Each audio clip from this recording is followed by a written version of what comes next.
Hello, Mish, and welcome back to our Monday video. And an interesting Monday it is. How are you feeling? Well, even though it was different than what we saw last week, the range in the SPY was phenomenal today. I mean, at one point it was down almost 4%, then it actually went up like 2%. I wound up closing like basically almost unchanged. So on the weekly basis, anyway, from where it closed on Friday. So it was wild. And I think what we want to do today, right, is show people that the price action and the wildness in the market doesn't necessarily tell us what's going on in other areas of the economy. However, we also wanted to look here that this 480 level that held, I think the low was a little bit higher than that, is a very, very key support level going back to 2023 in October. Well, actually, where we broke Yeah, out after we made the dump in October. And, right. Down here near 460 on the weekly. right. And Yep. also, as you can see there, right, we still have a lot of room to the 200 weekly moving average. So SPY hurt, not killed, but that doesn't mean it won't get killed. It also doesn't mean necessarily that it won't turn. We just don't know that yet. Yeah, I think if I started us off on the weekly, but really I think it's easier to see where we were talking about the daily that it's hard to really see anything but a falling market right now. And then where might it stop? What would we look for to indicate the stop might be substantial? Um, yeah, and we have the same basic pattern with the Qs. It still just looks like it's falling here. Exactly. And so what we would look for is the low that we had today, which was at 480. And the momentum now low. If we made a new low, let's say under 480, and the momentum did not make a new low, that could be signs at least that the selling momentum is over. I'm just saying if, because that hasn't actually happened yet. Right. And where we started in the beginning was the weekly chart here, and Right. both if we keep going down, you've got weekly 200 and the 2023 highs lining up really nicely around 460. So we're getting down to an area where there should be some support, but it hasn't quite found it yet. Exactly. So in your daily today, you talked about three different things to look for. Um, the first of which was HYG, right? Let me take So, it to the daily. yeah, HYG really came to my attention during 2020 before the COVID announcement, excuse me, was even made. And basically, what I noticed in that time was that the junk bonds were just like falling out of bed back then. And that got me thinking, and I started writing about this on Twitter at the time, and it got us out of all of our positions and into bonds. Now, of course, we're in a completely different situation right now. But one of the risk off, risk on gauges we use at Big View, of course, is the junk bonds versus the long bonds, and it's still risk off. So we already knew that. But you could see that this held up through a lot of market corrections over the last year or so, not even a year. If you go back to like really essentially when we started 2024, 2023, the junk bonds were pretty steady and did not have any major sell off. I mean, you could see 2022, that was the whole rate raising cycle. But since then, since that's 2023, we've had a little teeny sell offs. But what you're seeing now is the meltdown like what we had during COVID. And so one of my theories is, other than what we just showed you about momentum, if the momentum does not go lower and the price makes a lower low, but the momentum does not, that's a good sign. But that's esoteric, and a lot of people don't have real motion. So instead, what I would say is that if you look at the calendar ranges of July to January, That's a pretty good level of support there at around 75. 75, yeah. And if you look at the calendar range low from January, 77, I think it says 50 up there. No, this year.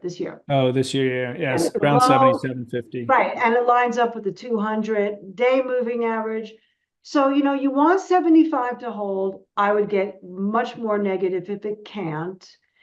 And of course, if it can get back through 77, 77.50, that would be like a really good sign. And I'm not saying that you just have to wait for that specifically, but I do think that at the very least, you want to see this thing hold 75. Yeah, totally. So the next thing to look at was actually growth versus value, which we track over here in marketgauge. And actually, before I do that, if you go to style in big view, and then growth, value versus growth. So when this is trending up, it means value is outperforming growth. But that's not what you're saying to look for. You're actually saying the opposite, right? Yeah, I'm saying that if we're looking for a market bounce, considering that growth has led every rally up, we need to see growth start to outperform value again. And right now, that would mean that red line has to start turning down Right. significantly. Today, since this is updated to Friday, today's Monday, it did turn down marginally. So growth did do better today. However, one day does not make a pattern. But if you couple it with HYG holding 75, if growth can start to outpace value a little bit more and actually make some kind of a significant dent, now you have two factors to look for.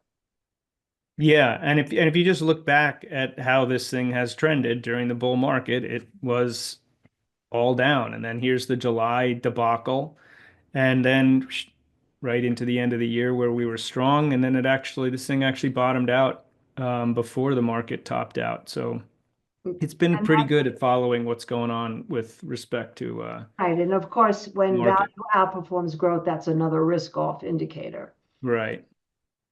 And then the last thing is old granny. Yeah. If you haven't seen the clip that I did on Fox from the Money Show, I cannot believe that Charles Payne allowed me not only to talk about retail sector and granny, but call her granny and then let me tell a story of why she's called granny. Right. I was like, wow, that must have been a nice little levity for him, face of everything. But nonetheless, that does not take away the fact from a couple of things. Number one is I did repost an article that Ray Dalio wrote. Now, Ray Dalio's been calling for the end of the world for quite some time. Not quite, the subway walker with the sign on his back, the end is near, but not too far either. However, the guy's a billionaire, so, sometimes they're very eccentric and sometimes it's worth paying attention to. And in this case, what he wrote about was something that I wrote about last week, which was that all the other sell-offs that I can remember in my lifetime were like basically a single issue sell-off. 1987, well, I don't even know why it sold off then, but I do know it was a great buy opportunity. Then the dot-com bubble, then the financial crisis, then the government shutting down, then COVID, and then the Fed accelerated rate hiking. All of those things, you could point to one thing in the history books. It'll be under one topic. This one, what Ray Dalio is saying, and what I also said because of how I saw retail turning down in January, is multifaceted. Folks they're worried about inflation and they're worried about a recession. They're worried about the debt bubble because they hear about that. They may not understand what it is, but they know it's not good. They're looking at the geopolitics. They're worried about that. They're worried about this sort of deglobalization. They're worried about tariffs. Lastly, that's a whole lot of reason why Granny has sold off to this point. So just as she was the first one, really, in my mind, to tell us that things weren't all that great while SPY and Qs and NVIDIA and all those stocks were making new highs in January, now we need to see some level of stabilization in granny retail. Because basically, Geoff, you wrote this so brilliantly in your outlook this weekend. When the sentiment changed from panic to it's not so bad, How do we measure that? This is the way to measure it. When the consumer basically comes back into the market, not only in the retail sector, but the consumer in general stops being so afraid of spending money. According to Ray Dalio, it's going to be the opposite. This consumer is just going to basically lose such faith in this country and not spend any money. But, again, that could be a little bit of hysteria, but nonetheless, it's something we really need to keep an eye on right now. So we want to see some level of stabilization. Yeah, In, and Go ahead, sir. I mean, we are in an area here, if you don't mind big areas, like it's spent a lot of time in this general area, what between 60, let's call it between 65 and 55. Yeah, just like it's been 10 months between like 70 and 80 that I talked about last year, and then Yeah, finally about 80 and didn't go anywhere. And that's, by the way, another really, really, really good point. And by the way, this is a bearish divergence in real motion because the 50 is below the 200 in real motion, and yet the 50 is above the 200 in real motion here in yeah. price. But nonetheless, this is a really, really good point because what people don't realize is in all those massive corrections we just talked about, the worst one, of course, being like in 1966, that was the peak of the market. And then the market did not make new highs for 15 years. The dot-com bubble, it took 3 years. The financial crisis, well, that actually was pretty short. It only took about a year and a half. And then of course the government shutting down, that was pretty fast. COVID was also pretty fast. But typically, it could be a long, bear markets last for about 2, 3 years. But it also could mean that we just don't go anywhere. Just like you said, Geoff, we could test 55, pop up to 65, test 55, pop up to 65. And we could sit like that for a long time, which is probably the most frustrating thing, because everybody's so used to these V bottoms. Yeah, so I don't know why I'm just thinking about this now. But retail has got to be one of the hardest hit with the tariffs, right? And so look at when retail topped out. Like when as soon as the election happened, this was the first thing to roll over. And I now it makes sense that the smart money would be thinking he is really going to lay on this tariff thing, and this group is going to get hit. Absolutely. And so now the opposite kind of canary in the coal mine could be true. Like if it stops going down, maybe that would be a good indication that some of the most vulnerable companies may catch a break. Um, Interesting how it's outperforming SPY there. That is well, interesting. look, it yesterday it was up on the day. Today it was over today's high. It's Yeah, it hanging went in up on there. Friday for two reasons. One, well, it went up the day before that. You could see that nice big before the big gap down. That was because everybody decided that they should go to AutoZone, buy used cars from Carvana, and O'Reilly get their old cars fixed because they're not going to be able to afford new cars. And those stocks are all in Granny's basket. Then the gap down the next day, and then Friday's action, it turned around was because of Vietnam, which has a lot of retail in it, including Nike and some of the apparel companies that make things in Vietnam and then we import them here. So when Vietnam announced that they were going to play nice, but you could see today, right, we didn't make a clean reversal pattern because we didn't close above Friday's high, but we did intraday try it at least. We did get above it. We closed nicely in the range of yesterday. I mean, all in all, it's hanging in pretty tough. Yeah, which tells me, excuse me, I like it over 65. I like it better over that high, that right there. Yeah, that Yeah. one. Over Uh, 67, 68. And then if that happens, I'm sure you'll see the other things that we talked about. Junk bonds might calm down, for one. The SPY might rally a little bit. And our other indicator, which was the value of a growth. Yeah, and then we might see growth pick up, because I also wrote an article, I think it was last week or 2 weeks ago, that the two best sectors to watch right now are semiconductors and retail. And either one of them can lead us right now. Yeah, so let's take a look at semis, which was the only thing up today. In And terms in of my Modern stocks. Family, people forget about it. Now, it didn't have a clean reversal either, which But is a little bit it really disconcerting. got over that yesterday's high pretty nicely. But it did not, it closed green, but it did not make a clean reversal. Are we in daily? Yeah. It would Yeah, have we're in had to daily. close above Friday's high for a clean reversal. But that doesn't mean we can't see. Remember, we talked about this on one of our podcasts, a couple of days, or even one day, maybe two, of inside days. And then take out today's high, which was 247.75. Yeah, for No, around 195. I'm rounding up. 195. Yeah, I'm sorry. I was looking on top. I didn't see what day you were in. Yeah, to get over 195. We get over 195. I mean, it has to happen. It has to have an inside day and then break out. If it has too many days just inside of that big bar, it's not a strong reversal if it takes it out. It's just, you know, some level of consolidation. But nonetheless, that and also the momentum. Let's take a look at the momentum. The momentum weakened even more today. So again, we want to see that momentum pick up as well. Yeah. My, But I, it is down here at an area right, where we would hope it could find some support. I mean, we're yes, basically down at January 2024 levels. right. 165 is key. That's also the 200-week moving average. Oh, right. Let's take a quick look at that.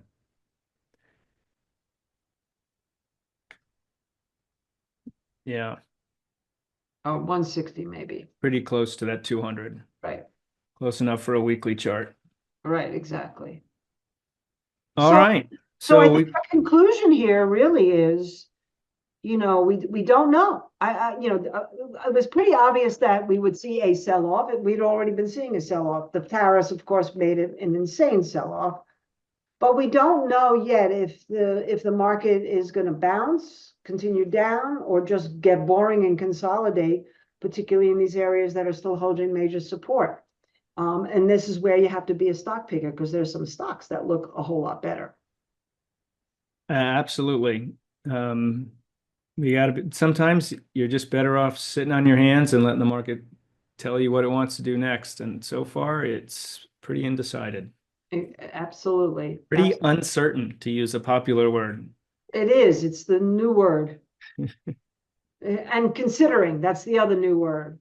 If you see a headline that Trump is considering, don't believe it, because considering means nothing. It was fake news today. He's considering a 90-day moratorium. That's why the market rallied this morning. Yeah, And then they said fake news. right. Well, maybe they were just testing the waters to see if it would work. So let's show them one. Jeff and I went through a whole bunch of stocks, but let's just show one because it's at the top of my list. Okay. Didn't buy it today, but thinking about it tomorrow. So let's put up Symbotic. I know people who know me know I've been talking about this stock. Let's go to the daily. Yeah. So Symbotic is, from a fundamental standpoint, their earnings were not great last quarter. And the reason why is Symbotics is the robotics company that installs robotic inventory and warehousing for companies like Walmart. So, that's all we're hearing about, that when we onshore everything back, it's going to be robotics that are going to do the factory jobs.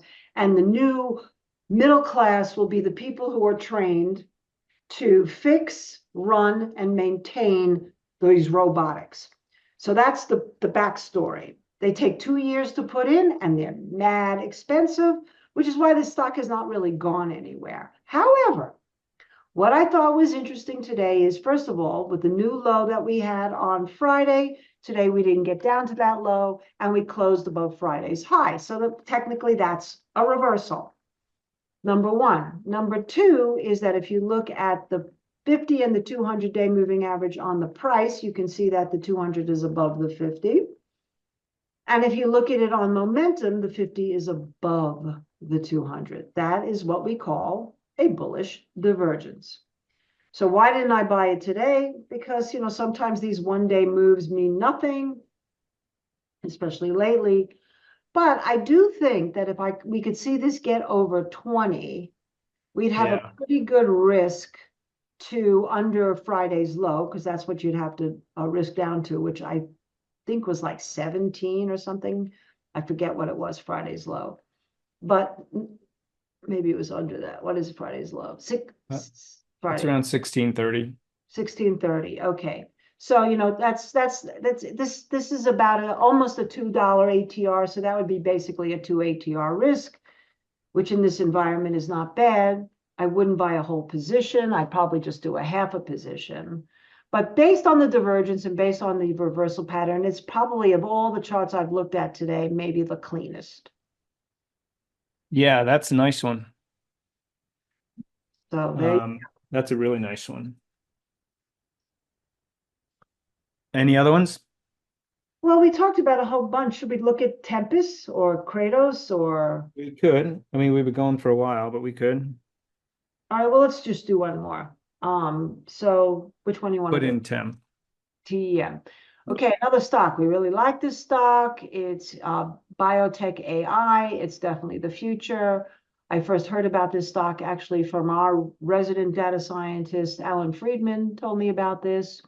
He told me about this in January when it was trading at around 30 to 35. Look at how clean the July calendar range is in the January calendar range, by the way. Yeah. That's pretty extraordinary. So it doesn't have momentum yet because it's a relatively new issue, and it didn't have a reversal pattern either. But what I do like about it is that it's holding on to that 6-month calendar range high. That 35 level, which is, I almost bought it right on the open today, but again, I'm not being all that brave right now. It held. And so this would be another one maybe to take a look at. You can see the start of the 200-day moving average just above that, Right. around 50. I mean, if you really wanted to play it safe, you could wait till 50. For me personally, I would think that if it can hold that 6-month calendar range high tomorrow, even if it chops around a little bit, that might be worth it. And then you could probably risk either to the 6-month calendar range low, or you could risk to under today's low. And by the way, this is the stock that went nuts in January, February, and into the beginning of February, because it came out that Nancy Pelosi owned that stock. Oh, really? Is that what drove it up? That's what drove it up. I hear she's a good stock picker. She's probably not very happy right now. Oh, she might be out. I don't know. I don't know that, when I haven't seen anything on her lately, but except for a few memes. So All right. I think we have again, that gives you things to look at from a covered a macro lot. perspective using technicals, and a couple of stocks to keep your eyes on as well. Right. So in the end, be patient. Keep an eye on XRT. Keep an eye on HYG. Keep an eye on value versus growth And and semis. and the semis.